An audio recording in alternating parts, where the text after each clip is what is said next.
Чираттагы кытлау хатыбыз Ирак, Мәскәү шәһәренә юллана. Иске Атлаш авылында туып үскән. Бүгенге көндә Иске Кулаткада гаиләсе белән гомер кичерүче Белялов Газинур Равильевич матур туган көнен хезмәт иткән җирендә Мәскәүдә каршылый. Бу матур гомер бәйрәме белән аны яраткан хатыны Гөлнара, улы Айнур һәм кызы Залиночка котлыйлар. Бүген безнең яраткан кешебезне иртән торып нык кочарга теләдек.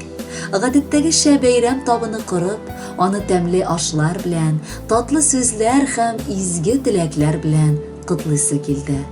Тик булмый, ул бик ерак.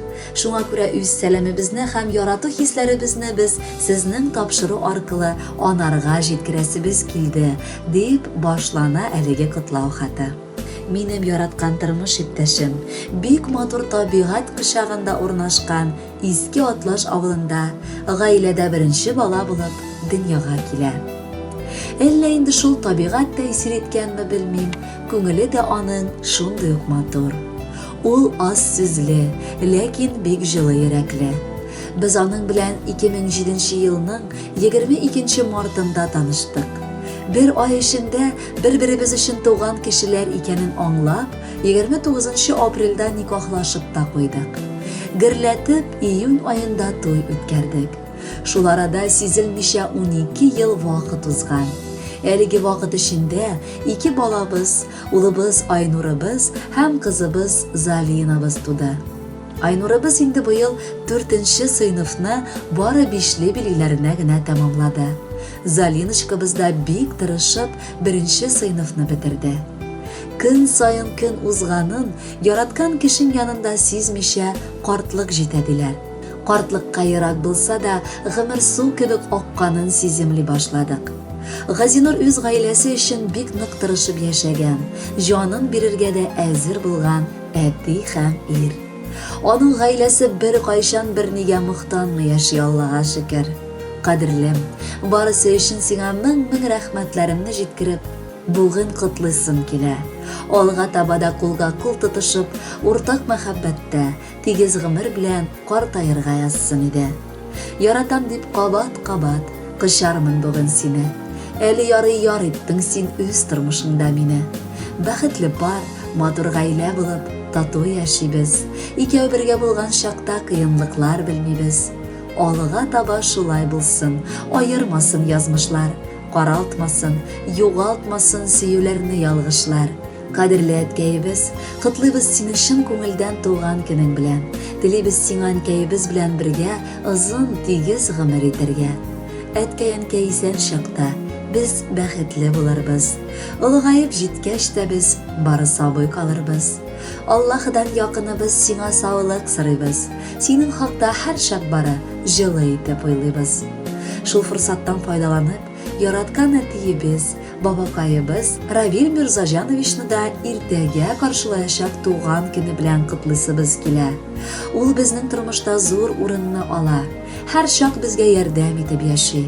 Үзенең көчле әти сүзе, төпле киңәше белән безгә дөрес юл күрсәтеп яши. Барысы өчен мең рәхмәт аңа. Әтигә кайнар йөрәктән сырым Раббымнан саулык. Күз яшьләреңне сөртергә гомердә алмаяулык. Бел, без сине яратабыз, нык хөрмәтлибез әле. Ничек икән дип уйлыйбыз, ишетмәсәк хәлләре. Хөрмәтлисең туганнарың, шуның өчен мең рәхмәт. Язсын яшәүләре сиңа бары күркәм һәм рәхәт. Кадерле Газинур Равильевич, без дә сезнең якыннарыгызның теләкләренә рәхәтләнеп кушылабыз һәм бүләккә матур җыр юллыйбыз.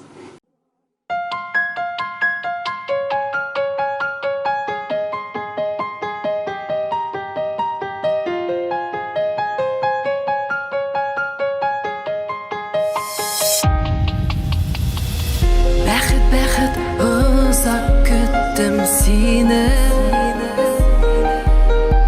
Эзләдем бары җирдән, күкләрдән. Бик озак вакытлар эзләп таптым. Югалтмамын сине мин бүтән.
ызак